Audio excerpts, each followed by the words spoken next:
A fair amount, a fair amount. I would not say that's what it's about, because I think these great works of art are much more complex than that.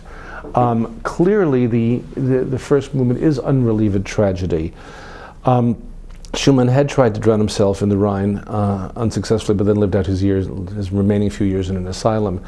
Brahms was very close to both Schumann and to his wife Clara Wieck, the great pianist and composer, and who then became Clara Schumann, the first great woman concert pianist in Europe. I do think that the unrelieved gloom and tragedy and violence of the first movement can be seen as an emotional response.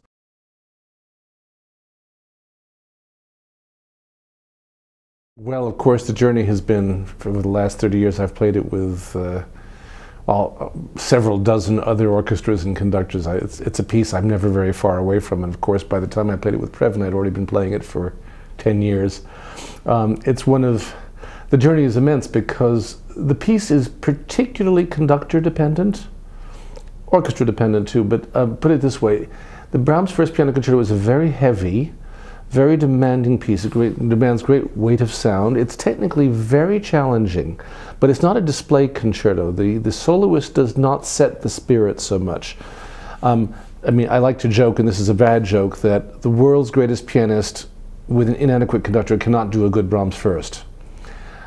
Just as the world's greatest conductor with a bad pianist can't do a good Chopin concerto. That's not what it's dependent on. The shaping of this piece, the intensity, depends almost more on the conductor. Not literally, it depends on both very much, but you need a real partner who doesn't just want to follow your ideas, but has great ideas of their own, and because the piece is about conflict too. It's not piano here and orchestra underneath, or it's not vice versa, it's not an obligato. It's a real symphonic chamber and occasionally confrontive relationship, and at one point in the middle of the first movement the piano yells at the orchestra and the orchestra yells back. It's wah, wah. They're screaming at each other. It's very forceful, using the force of a symphony orchestra against the force of a modern piano, which Brahms anticipated most brilliantly. So I would say it's a terrifically important journey. I have played this piece with Maestro Blomstedt on 2 other occasions, and I've played it with Andre Previn once since. Neither conductor is what I would call on the extreme fringe of the piece. I don't mean extreme just in a sort of odd spiritual way. The first movement is in 6/4. It's 6 heavy beats to a bar, but they really are in 2. 1, 2, 3, 4, 5, 6, 1, 2. The problem is, if the conductor wants to do it on the fast side, you lose a lot of sinew and tension. For example, there have even been a couple of conductors who tried to conduct enough quick 6 because it's much easier to do.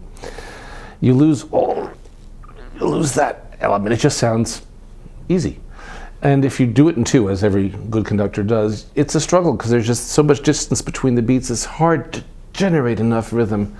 So the choice of tempo becomes very important, and there are real extremes everywhere from, I mean, the greatest on the quick side recording, Zell and Leon Fleischer, I think, to the greatest on the slow side recording, Arau with Carlo Maria Giulini.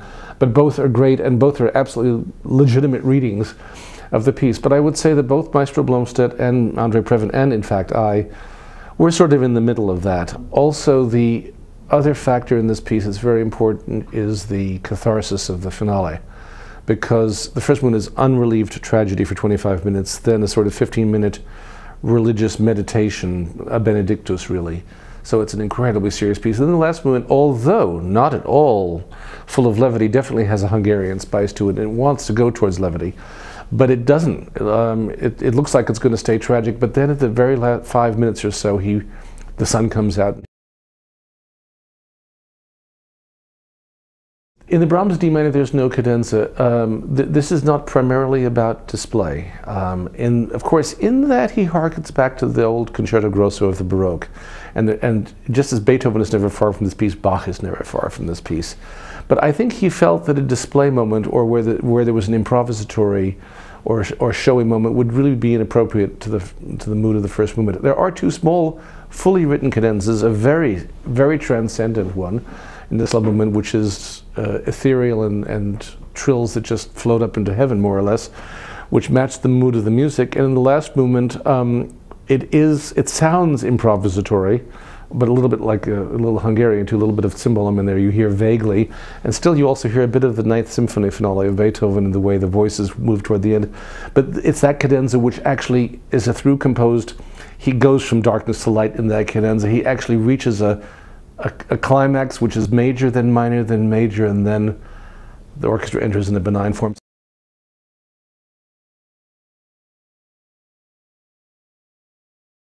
So when I had the chance to work with him at Ambler, I worked with him here too in the Chopin Second Concerto shortly after.